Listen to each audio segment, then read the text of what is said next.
Very good, thank you very much. Government project के ऊपर हम काम कर रहे हैं और बहुत सिंपल सा मैं अप्रोच करना है कि सर मेरी कंपनी, हम समृद्ध भारत प्रोजेक्ट के ऊपर काम कर रहे हैं और मेरी कंपनी, यस, इस प्रोजेक्ट के तहत 1 लाख रुपीज पर मंथ आपको लाइफ टाइम के लिए पेंशन देती है। क्या सर इस प्रोजेक्ट के बारे में आप जानना पसंद करेंगे? अगर जानना पसंद करेंगे तो छोटा सा इंफॉर्मेशन सर मुझे लगेगा, ताकि आपको इसके ऊपर हम अच्छे से सर्व कर पाए। 19 मिनट का आपको एक मीटिंग आपसे लिया जाता है, इसके बारे में हम अच्छे से आपको सर्व कर पाए तो फिर आपको उसका प्रोस्पेक्टिंग का फॉर्म भरना चालू कर सकते हैं। अच्छा, आपने उसका प्रोस्पेक्टिंग का डेटा लेके हुआ है और अभी आपको उसको अप्रोच करना है, बस इतना ही सिंपल से अप्रोच उसको करना है फोन के ऊपर भी। नमस्कार सर, दया वेकर समृद्ध भारत प्रोजेक्ट के तहत मैं बात कर रहा हूँ। सर जैसे इस तारीख को इस समय पे आपके एरिया में सर्वे हुआ था, जिसके तहत मुझे यहाँ पे महसूस हो रहा है कि यहाँ पे दिख रहा है कि आपका नाम ये है, आपके फैमिली मेंबर्स ये है, आप यहाँ पे ऐसे ऐसे रहते हैं। और मैं आपको बताना चाहता हूँ कि हमारी कंपनी जो है, समृद्ध भारत प्रोजेक्ट के तहत हम काम कर रहे हैं। हमारी कंपनी आपको every month 1 lakh rupees per month life time के लिए पेंशन देना चाहती है। 1 लाख की जगह पे 50,000 भी बोल सकते हैं, 10,000 भी बोल सकते हैं, 2 लाख भी बोल सकते हैं। जिस तरह का कस्टमर बेस आपका होगा, जिस मार्केट में आप काम करें, उस हिसाब से उनको आप अप्रोच कर सकते हैं। तो सर क्या इस प्रोजेक्ट के बारे में डिटेल में समझाने के लिए मुझे 19 मिनट का मीटिंग चाहिए, अपॉइंटमेंट चाहिए। क्या सर इसके बारे में आप आज मिल सकते हैं या कल मिल सकते हैं? आज मिल सकते हैं, कल मिल सकते हैं। सर इसके साथ में आपका डिटेल रिटायरमेंट का रिपोर्ट भी आपको मिलने वाला है फ्री ऑफ कॉस्ट। सर आज मिलना ठीक रहेगा या कल सुबह 11 बजे मिलना ठीक होगा? अपॉइंटमेंट आपने ले लिया, अभी अपॉइंटमेंट के लिए गए, अपॉइंटमेंट होने के बाद बैठे, उसके बाद प्रेजेंटेशन के लिए भी बैठे, तो हमारा जो पूरा रिटायरमेंट का प्रेजेंटेशन है वो उसके सामने रख दिया। 19 से आधे घंटे के अंदर आपका पूरा इंट्रोडक्शन हो जाता है, पूरा प्रेजेंटेशन हो जाता है। प्री वो प्रेजेंटेशन में हम देखने ही वाले हैं, कल हमारा ट्यूसडे है तो कल हम बात करने वाले हैं थर्सडे की पाठशाला में। तो आपको इतने सिंपल तरीके से लोगों को अप्रोच करना है। अब ये रिटायरमेंट प्लानिंग जरूरी क्यों है? रिटायरमेंट प्लानिंग जरूरी क्यों है? रिटायरमेंट प्लानिंग जरूरी इसलिए है, इस प्रोजेक्ट का अगर बात किया जाए, पहली बात तो रिटायरमेंट क्या है ये समझना बहुत ज्यादा जरूरी है। जब तक आपके दिलो दिमाग में एक चीज नहीं क्लियर होती, अच्छा, आप हर एक प्रोजेक्ट के ऊपर इसी तरह से अप्रोच कर सकते हैं। अभी मैं आप जो अप्रोच अभी बता रहा हूँ रिटायरमेंट प्रोजेक्ट के ऊपर बात कर रहा हूँ। तो रिटायरमेंट का पहले महत्व इंपॉर्टेंट क्या होता है? रिटायरमेंट का मतलब होता है death of the income and person is alive. Retirement का सिंपल मतलब क्या होता है? इंसान की इनकम की डेथ हो चुकी है और इंसान अभी भी जिंदा है। इस सिचुएशन को कहा जाता है रिटायरमेंट सिचुएशन। ओके, है ना, सिंपल सी भाषा में, कि इंसान अभी भी जिंदा है, उसकी इनकम की डेथ हो चुकी है, दैट इज अ रिटायरमेंट।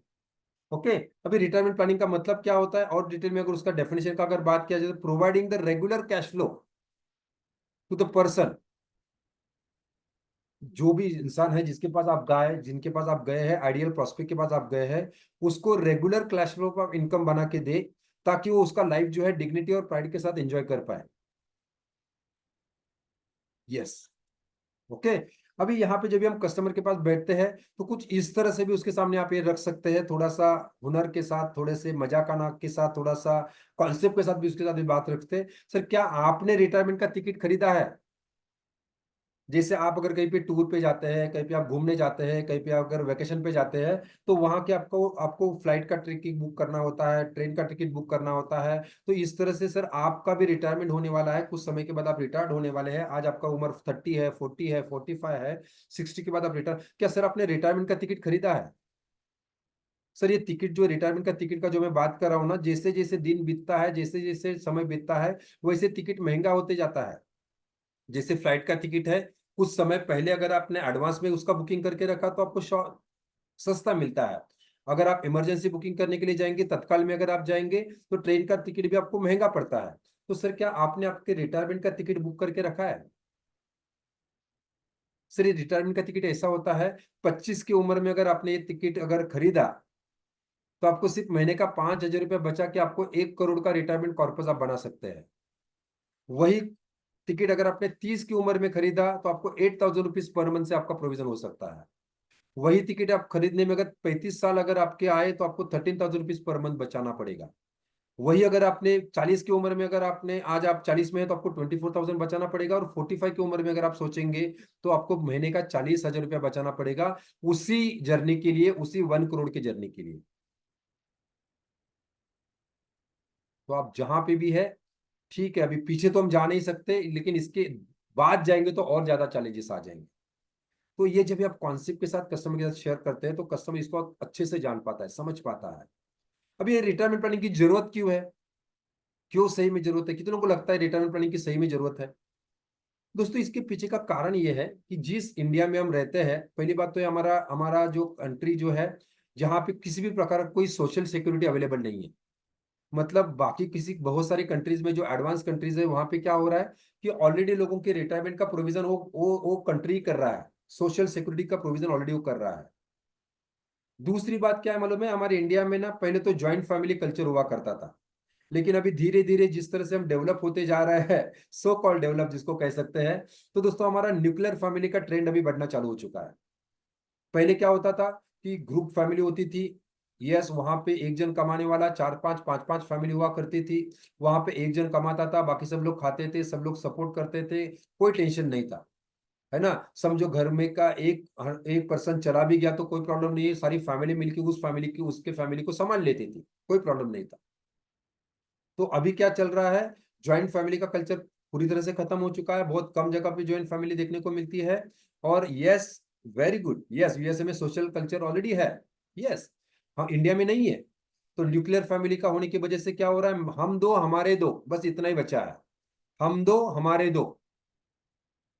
जिसके कारण क्या है, अगर ये हम दो हमारे दो की चक्कर में अगर चैलेंज आ गया और अगर घर का अर्निंग पर्सन चला गया तो क्या होता है, पूरा जिम्मेदारी वाइफ के ऊपर आ जाती है या सेकंड पार्टनर के ऊपर आ जाती है। सेकंड पार्टनर इतना कैपेबल है तो अच्छी बात है, लेकिन अगर नहीं भी है, अगर है भी है तो बहुत बड़ा प्रेशर उसके ऊपर आ जाता है और पूरा फैमिली कोलैप्स हो जाता है। तो रिटायरमेंट प्लानिंग की जरूरत इसलिए भी है कि हमारे पास न्यूक्लियर फैमिली का ट्रेंड बढ़ते जा रहा है। यस, न्यूक्लियर फैमिली की जरूरत इसलिए भी है कि आज जो है दोस्तों बहुत सारे लोगों का, यस उनके जो बच्चे हैं, जो हम बच्चों के ऊपर डिपेंड रहते हैं, बच्चे हमें संभालेंगे, बच्चे हमें देखेंगे।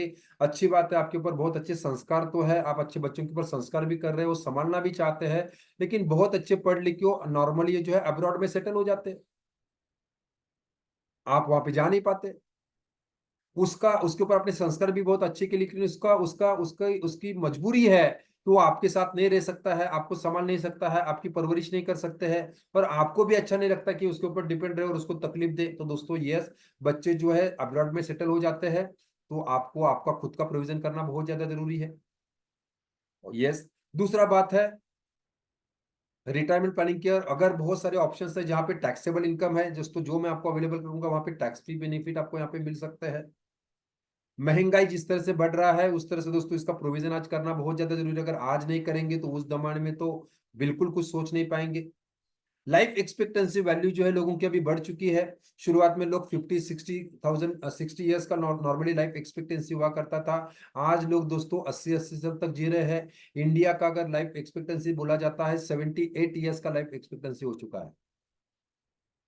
मतलब आप मर नहीं सकते हैं और आप जी भी नहीं सकते हैं, अगर आपके पास, अगर आपने चाहा तो आप मर नहीं सकते हैं। ये टेक्नोलॉजी आने वाले दिनों में आ सकती है, हर चीज का रिप्लेसमेंट आ चुका है। हो सकता है उस तरह से हम एडवांस तरीके से, जिस तरह से मेडिकल हमारा बढ़ रहा है, आपका मरना मुश्किल हो जाएगा, आप मर नहीं पाएंगे।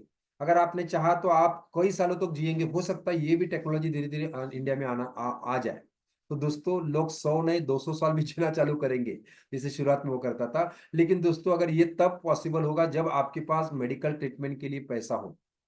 अगर नहीं होगा तो टेक्नोलॉजी या मेडिकल साइंस आपको मरने नहीं देगा और आपका बिना पैसे के आप जी नहीं पाएंगे, ये हालत आपकी हो जाएगी। तो लाइफ एक्सपेक्टेंसी बढ़ रहा है, रिटायरमेंट प्लानिंग की बहुत ज्यादा जरूरी है।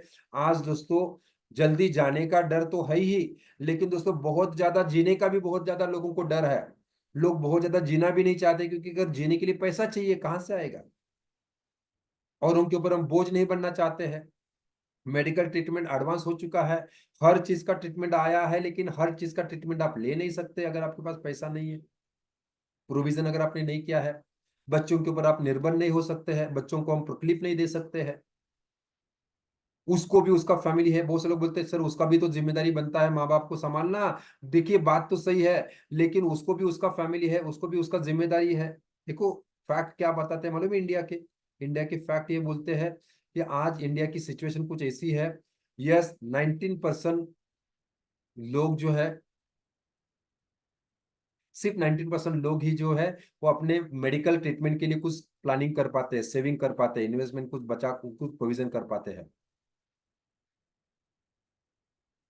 51% लोगों के जीवन में, ये कुछ फैक्ट है, टाइम्स ऑफ इंडिया में आए हुए कुछ फैक्ट्स मैं आपके सामने रख रहा हूँ। 51% लोगों को रिटायरमेंट के बाद दोस्तों अपने बच्चों के ऊपर या उनके पास कुछ फनी का प्रोविजन नहीं होता है।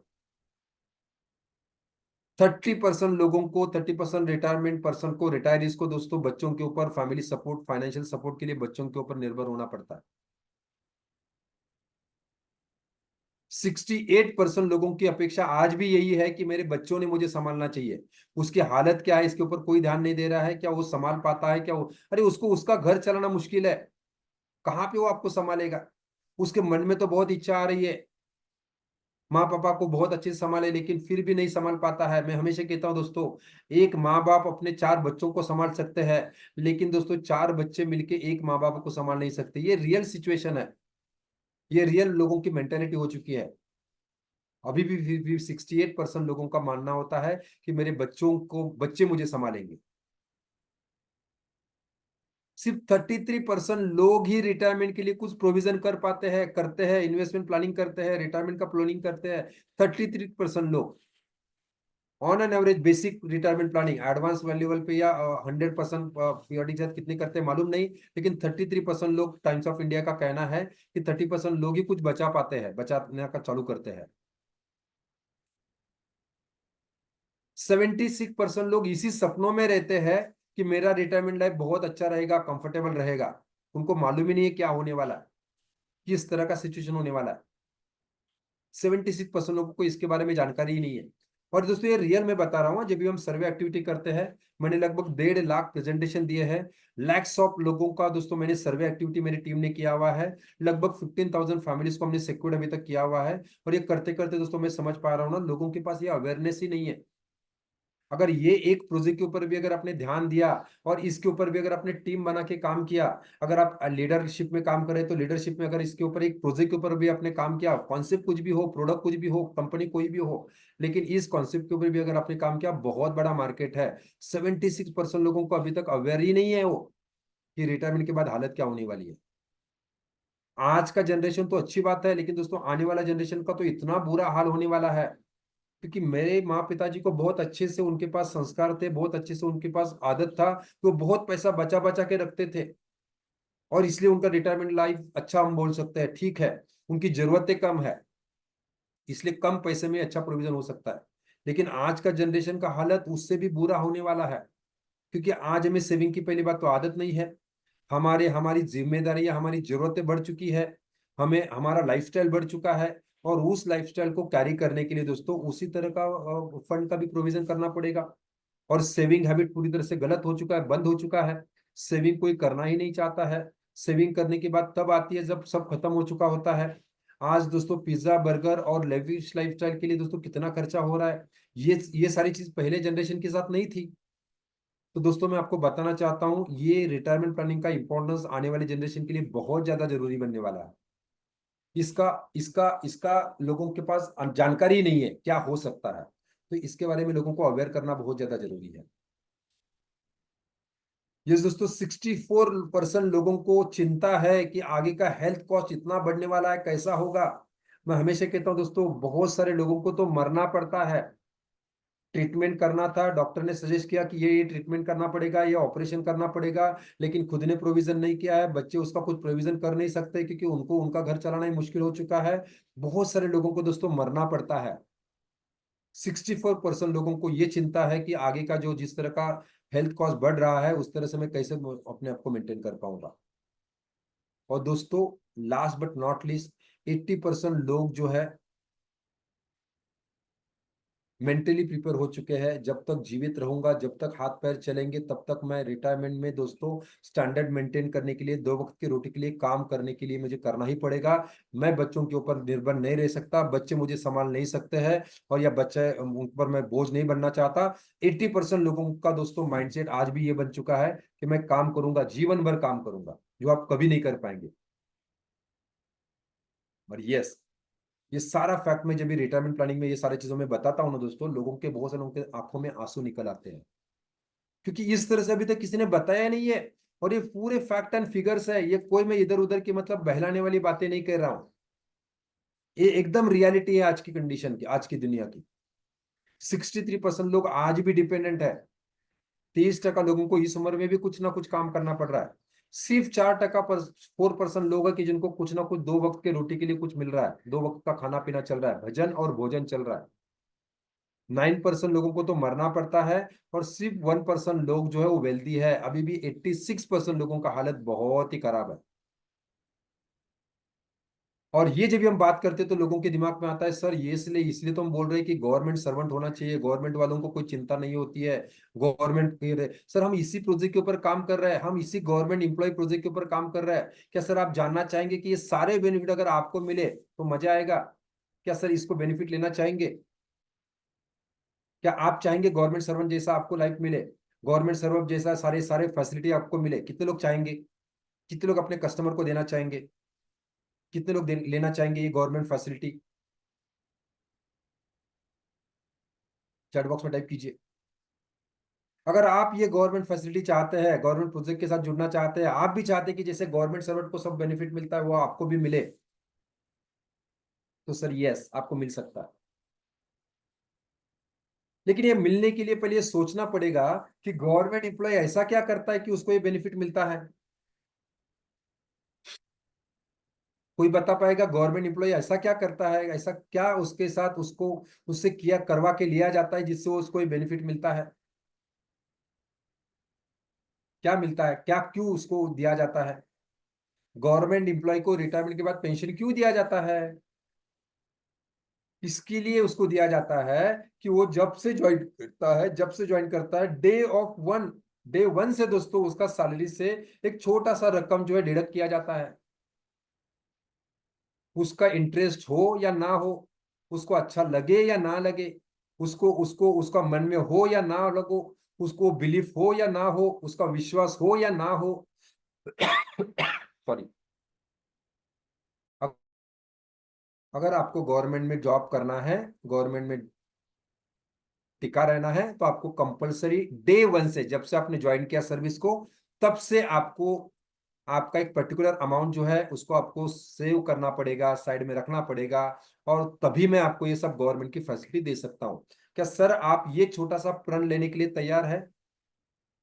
जिसे गवर्नमेंट सर्वेंट को डे वन से उसको जो है एक कंपलसरी सेविंग करना पड़ता है, वैसे अगर आप ये करने के लिए तैयार है तो ये सारे बेनिफिट जो गवर्नमेंट सर्वेंट को जो बेनिफिट मिलते हैं वो सारे बेनिफिट मैं आपको दे सकता हूँ, अब आपको अवेलेबल करके दे सकता हूँ। क्या जानना चाहेंगे सर आप? यस। आप प्राइवेट में जॉब कर रहे हैं, आप बिजनेस कर रहे हैं, आप सेल्फ एम्प्लॉयड है। गवर्नमेंट एम्प्लॉय और सेल्फ एम्प्लॉयड क्यों उसको मिलता है, तो दोस्तों यस उसको पेंशन मिलता है। गवर्नमेंट एम्प्लॉय को पेंशन मिलता है और प्राइवेट एम्प्लॉय को क्या होता है? उसको पेंशन है तो इसको टेंशन है क्योंकि इसके पास पेंशन नहीं है। प्राइवेट सेक्टर में काम कर रहा है, बिजनेस ओनर्स है, यस, सेल्फ एम्प्लॉयड है।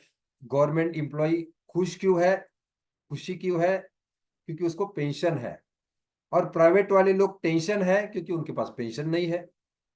अच्छा, ये गवर्नमेंट वालों को पेंशन क्यों मिलता है? क्योंकि उनका प्रोविडेंट फंड कट होता है, जैसे उन्होंने ज्वाइन किया डे वन से उनका डिडक्शन चालू हो जाता है। प्राइवेट वाले हैं या बिजनेस ओनर्स है, सेल्फ एम्प्लॉयड है, उनके पास ये कोई कंपल्शन नहीं है। पैसा आ जाए, मन में आए तो बचाओ, मन में नहीं आए तो बचाओ, सारा खर्चा कर लो या कुछ कुछ भी करो, कोई आपको कोई पूछने वाला नहीं है। सबसे बड़ा चैलेंज यही है। और बहुत बड़े बड़े कॉर्पोरेट्स ने भी अभी यही नियम लिया हुआ है। हमें कुछ लेना देना नहीं है आपके पीएफ से, हमें कुछ लेना देना नहीं है आपके पैसों से, हमें कुछ लेना देना नहीं है आपकी सेविंग से। आप जो भी यहाँ पे काम करो, 30 दिन काम करो, आपका जो हिसाब बनता है लेके जाइए, हमें कोई फर्क नहीं पड़ता। दोस्तों दुनिया को कोई जरूरत पड़ी नहीं है, आपके एम्प्लॉयर को कोई पड़ा नहीं है। आप जिस बिजनेस में काम करते हैं कोई आपको इसके लिए प्रोविजन करने वाला नहीं है। गवर्नमेंट को चिंता है क्योंकि जो भी मेरे पास काम कर रहा है उसको मुझे उसका प्रोविजन करना है, तो उसका प्रोविडेंट फंड कट होता है, तो दोस्तों आपको प्रोविडेंट फंड कट करना पड़ेगा। गवर्नमेंट एम्प्लॉय को क्या मिलता है? ग्रेचुटी मिलता है। आपको ग्रेचुटी नहीं मिलता है। क्यों ग्रेचुटी मिलता है? यस, आपको ग्रेचुटी नहीं मिलता है। गवर्नमेंट एम्प्लॉय को क्या मिलता है? मेडिकल फैसिलिटी मिलता है। आपको मेडिकल फैसिलिटी मिलता है क्या? नहीं मिलता है। क्यों नहीं मिलता है? कंपनी के प्रोविजन के हिसाब से मिलता है। कंपनी ने अगर कुछ प्रोविजन करके रखा है तो मिलता है। जब तक आप उस कंपनी में काम कर रहे हैं मिला भी तो तब तक मिलता है। उसके बाद में तो उतनी बुरी हालत हो जाती है कि उसके बाद आपको कोई मेडिकल प्रोविजन दे भी नहीं सकता है, देना भी नहीं चाहता है। तो दोस्तों गवर्नमेंट सर्वेंट को इसलिए मिलता है क्योंकि यस उसका पहले से उसका प्रोविजन करके रखा हुआ है, आपको नहीं मिलता है। अच्छा, कुछ लोग बोलते हैं सर गवर्नमेंट एम्प्लॉय को लोन मिलता है। दोस्तों यस, यहाँ पे प्राइवेट वालों को लोन मिलता है क्या? प्राइवेट वालों को लोन लेने के लिए कितना मशक्कत करना पड़ता है। गवर्नमेंट एम्प्लॉय में अगर उसका महीने का लाख रुपया सैलरी भी है, 50,000 भी सैलरी है, लाख भी सैलरी है, तो उसको आराम से लोन दिया जाता है। लेकिन प्राइवेट वालों को 2 लाख भी सैलरी है, लाख भी सैलरी है, 5 लाख भी सैलरी है, तो बहुत नाप नाप के उसको दिया जाता है। क्यों दिया जाता है? अच्छा, गवर्नमेंट एम्प्लॉय को क्या होता है, ग्रुप इंश्योरेंस मिलता है, प्राइवेट वालों को मिलता है क्या? नहीं मिलता। कितने लोग चाहते हैं ये सारा फैसिलिटी अगर आपको मिल जाए तो काम बन जाएगा, मजा आएगा। आप भले प्राइवेट में जॉब कर रहे हैं, बिजनेस कर रहे हैं, सेल्फ एम्प्लॉयड कर रहे हैं, आपको ये सारे प्रोविजन, आपको पेंशन भी मिल सकता है, आपका प्रोविडेंट फंड का बेनिफिट भी मिल सकता है। प्रोविडेंट फंड का मतलब क्या है, जितना आप बचाएंगे उतना हमारी कंपनी बचाती है, गवर्नमेंट आपकी बचाती है, आपकी कंपनी आपको बचाती है। वो फैसिलिटी भी आपको मिल जाए, ग्रेचुटी का बेनिफिट आपको मिल जाए। आपने 10 साल के बाद अगर आपने जॉब छोड़ना शुरू विचार किया तो आपको उसका बेनिफिट मिल जाए, कुछ भी आपको उसका प्रोविजन हो जाए, मेडिकल फैसिलिटी भी उसके साथ बिल्ड हो जाए, क्रिटिकल इलनेस राइडर भी आपको इसमें मिल जाए। कोई बड़ी बीमारी अगर आ गई, छोटी मोटी बीमारी तो मैं हैंडल कर लूंगा, उसके लिए मैं मेडिक्लेम कर लूंगा। लेकिन अगर ऐसी कोई बड़ी बीमारी अगर आ जाती है तो उसके लिए मुझे सिक्योरिटी मिले। आपको लोन चाहते हैं, आपको जब भी चाहिए तब से आपको लोन अवेलेबल हो सकता है। 2 साल के बाद आपको जरूरत है घर लेने के लिए, बच्चों का एजुकेशन करने के लिए, और किसी चीज के लिए लोन मिल जाए, कितने लोग चाहेंगे? तो अगर आप चाहते हैं ये सब आपको मिलना, तो मुझे आपका 19 मिनट्स का अपॉइंटमेंट मुझे आपका चाहिए। सर अगर आप ये सारे गवर्नमेंट एम्प्लॉइज को जो फैसिलिटी मिलते हैं, अगर ये फैसिलिटीज अगर आप एंजॉय करना चाहते हैं, आप चाहते हैं, भले आप बिजनेस ओनर हो, भले आप प्राइवेट में जॉब करते हो, सब अगर चाहते हैं तो आपको ये सब कुछ मिल सकता है, सब कुछ आपको ये मिल सकता है। बस आपका 19 मिनट का अपॉइंटमेंट मुझे देना पड़ेगा।